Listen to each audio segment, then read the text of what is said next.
मुंबई गोवा महामार्गाची गेली 17 वर्ष दुरावस्था झालेली आहे आणि त्यानंतर जर का आपण पाहिलं तर रायगड जिल्ह्याचं मुख्यालय असलेल्या अलिबागच्या रस्त्याची देखील तीच दुरावस्था आपल्याला पाहायला मिळते।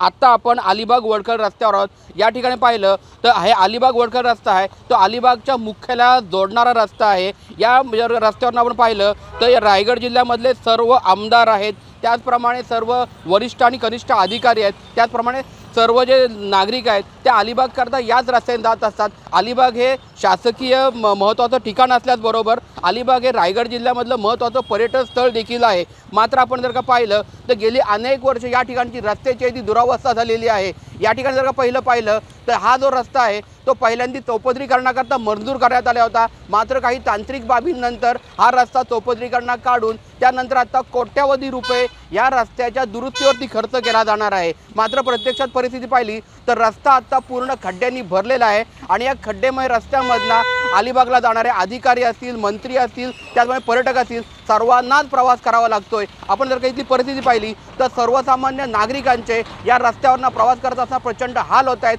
शासनाने याकडे कुठेतरी पाहावं अशी याची स्थानिक नागरिकांची मागणी आहे। सचिन कदम, साम टीव्ही, रायगड। आता isakal.com आहे देशातील नंबर 1 ची मराठी न्यूज वेबसाईट। प्रत्येक अपडेटसाठी isakal.com ला नक्की भेट द्या।